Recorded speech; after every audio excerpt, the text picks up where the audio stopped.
इमामुल अंबिया सरताजुल अंबिया हजरत मोहम्मद मुस्तफ़ा सब चो सल्लल्लाहु अलैहि वसल्लम जो शान अवां के कुरान पढ़ी करे ॿुधाइजे छो त अल्लाह पाक पंहिंजे महबूब जो शान मकाम मर्तबो कुरान पाक में लफ्ज लफ्ज में जुमले जुमले में आयत आयत में अल्लाह पंहिंजे साईं जो शान ॿुधायो आहे। चो सुभान अल्लाह।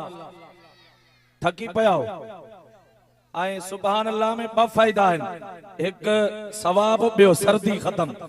एक सवाब ॿियो सर्दी खत्म। छो त हेड़े सी में आलिम सगोरो भी ॻाल्हाईंदो उन्हीं के पघर ईंदा तव्हां जोर सां सुभान अल्लाह चवंदो तव्हां जी सर्दी खत्म थींदी।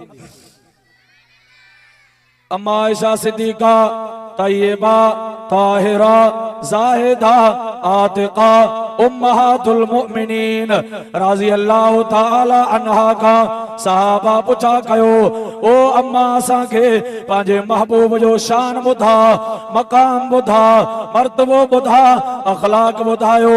अम्मा आयशा फरमायो ओ मुंहिंजा साहबियो मूंॾे छो आया हो? अल्लाह जो कुरान पढ़ो अल्लाह जो कुरान सिखो अल्लाह जो कुरान ॿुधो। अल्लाह पाक मुझे साईं जो शान कुरान पाक में बयान करे छड़ियो आ। लफ्ज में जुमले में सूरत में अल्लाह मिठे मोहम्मद करीम जो शान बयान करे जो हद करे छड़ी आहे। अल्लाह फरमायो वरफाना लका जिक्रक ओ मुझा महबूब जी मुझा अल्लाह मां तो जो शान अर्श वारन में फर्श वारन में जमीन वारन में आपिन में खाकिन में तो जो शान बुलंद करे छड़ियो आ। ओ मुझा महबूब तो जो शान परावा भी गायन पांजा भी गायन दुश्मन भी गायन सजन भी गायन। ओ मुझा महबूब तुझो शान पखी भी बयान करन तो जो शान जिन भी बयान करन। वरफाना लका जिक्रक मुझा महबूब जाते मां खुदा जी खुदाई होंदी उते तो मोहम्मद मुस्तफा जी मुस्तफाई होंदी। जाते मां अल्लाह जो जिक्र होंदो उते तो मोहम्मद मुस्तफा जो जिक्र होंदो। जाते मां अल्लाह जी वहदानियत होंदी उते तो मोहम्मद मुस्तफा जी रिसालत होंदी।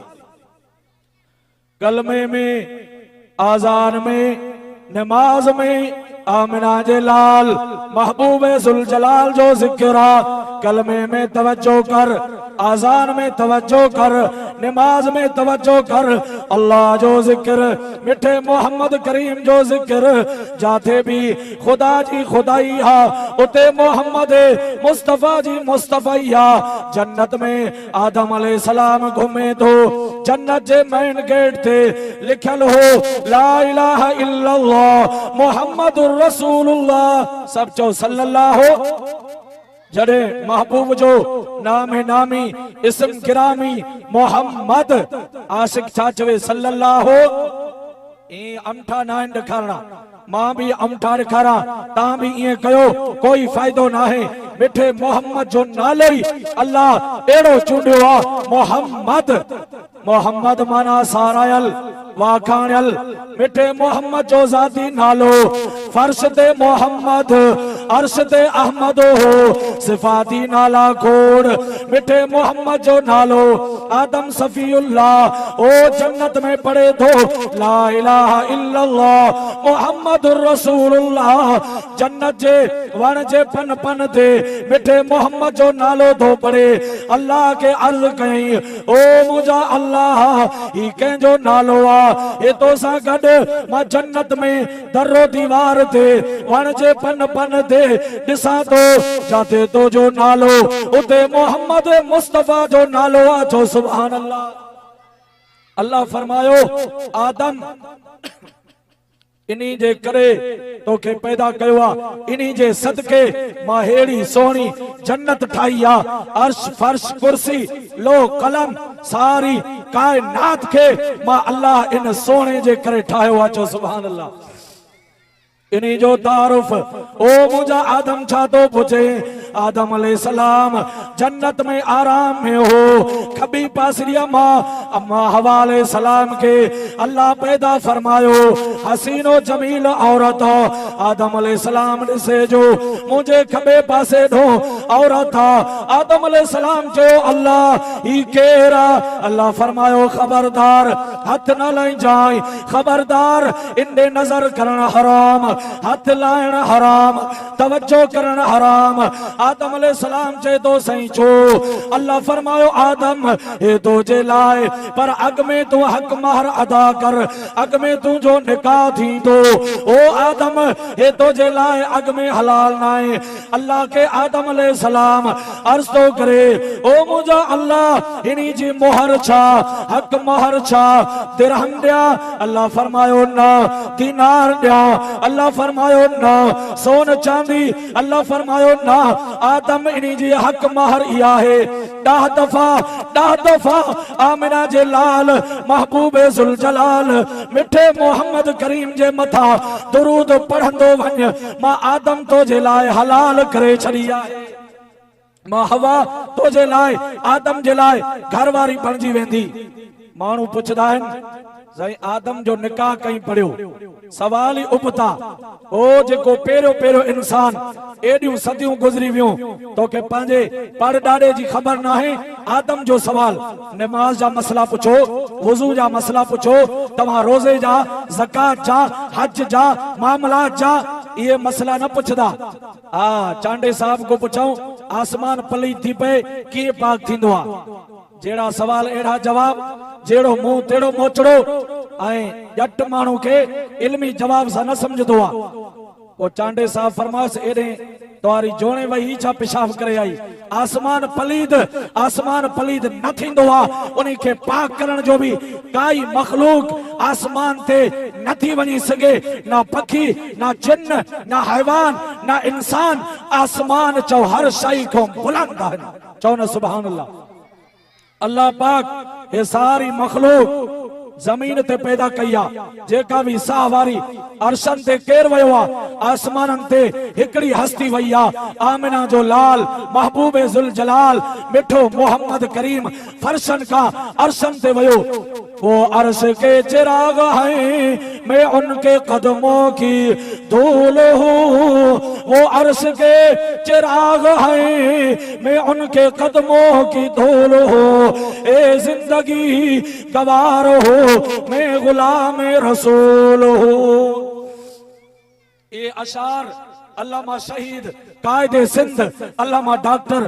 खालिद महमूद पढ़ंदो हो जेको सच्चो आशिक रसूल हो गुलाम रसूल हो जेको मिठे मोहम्मद जी गुलामी में जिंदगी सेनेट में हर सरकारी ऐवानन में मिठे मोहम्मद जी सुन्नत फटको कपड़ा पाचा मथे दाढ़ी उन्हनि सेनेट में चयोस डॉक्टर साहब तू पेंट शर्ट पाए आयो कर तू जेको सिंधी टोपी पाए आयो कर पटको ना अल्लामा शहीद उन्हनि के चयो खबरदार खबरदार तवाजी उन सीरत के तवाजे उन तरीके के मां जूते जे नोक सां उडारा थो मां मिठे मोहम्मद जी सुन्नत ते सजी जिंदगी हक्कानी जो बचड़ो गुजारीदुम भले तवा मुके इस्तीफा वठो पर मां महबूब जी सुन्नत न छड़ी जेके शहीद जा आशिक ॾाढा चो सुभान अल्लाह कायदे सिंध जा आशिक भाई हथ बुलंद करे चो सुभान अल्लाह माशाअल्लाह हाजी जुबैर अहमद तो जे जलसे में सजा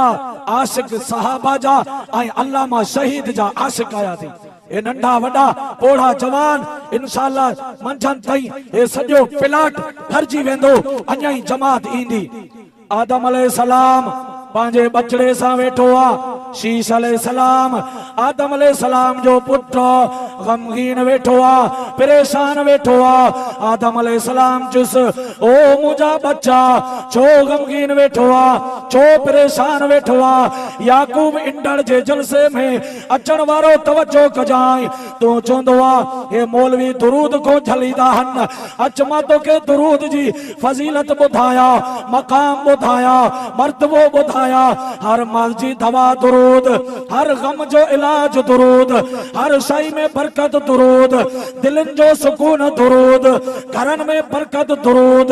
जेतरो दुरूद पढ़ 100 दफा पढ़, 1000 दफा पढ़, जेतरो दुरूद पढ़ घटा पर मिठे मोहम्मद जो शान मथे।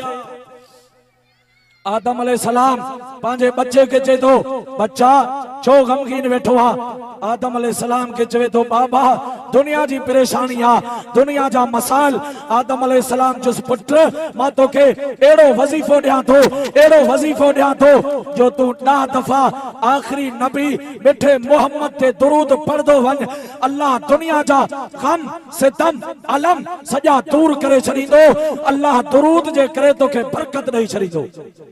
असांजे महबूब जो शान अल्लाह तौरात में भी लिखियो, इंजील में लिखियो, ज़बूर में लिखियो, कुरान में लिखियो। अल्लज़ी इस्मुहु मक्तूबुन फित तौरात वल इंजील।